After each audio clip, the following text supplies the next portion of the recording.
Welcome everyone to our Packers position preview virtually alongside Jim Owczarski. I am Olivia Reiner.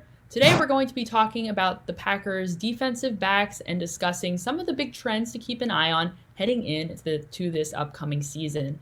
Jim, let's start by talking about Tramon Williams, the 10-year veteran Green Bay Packer, currently no longer with the team. He became a free agent last season. The Packers, at the moment that this is being recorded, have not decided to bring him back on the roster. He was a nickel corner for the Packers in 2019, the starter at that position, who on the roster currently is going to replace Williams at that position.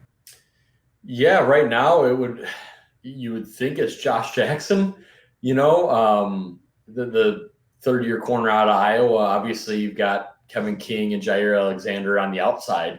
And so you would think Jackson gets that opportunity. I mean, Tramon Williams played well enough last year. He really didn't let anyone else on the field to a degree, right? So I'd keep an eye on Kadar Holman as well, the second-year player out of Toledo. Showed well in camp last year as a late-round pick, made the team.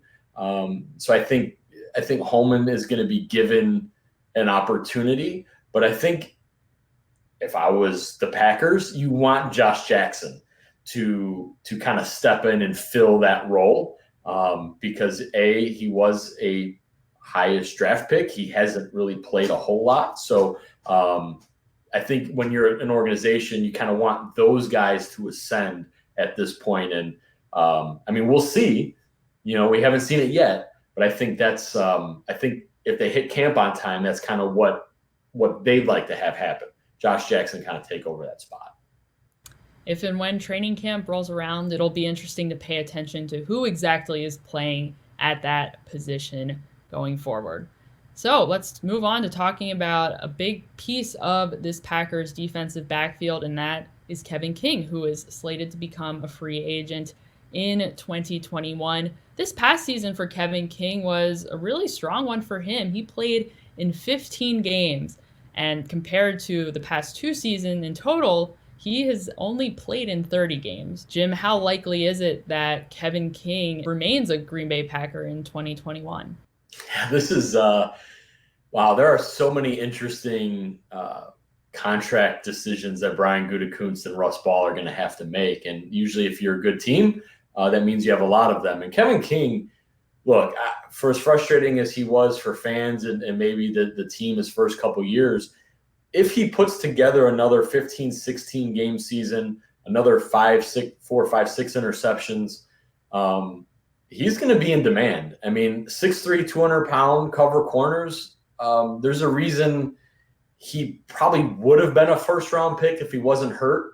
There's a reason Ted Thompson took him as early as he did. Those guys are hard to find. And,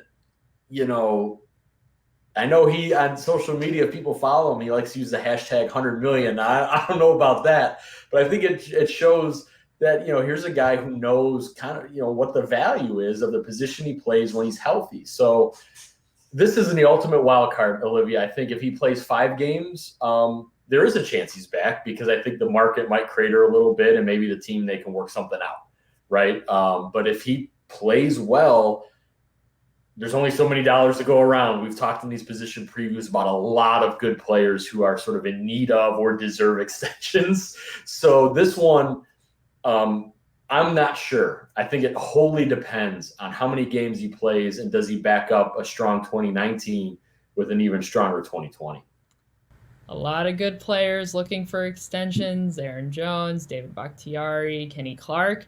Kevin King. Will King be one of those players to get an extension? We will find out. That is going to do it for us today, everyone. Thank you so much for joining us. If you haven't already, make sure you check out the rest of the position previews over on PackersNews.com.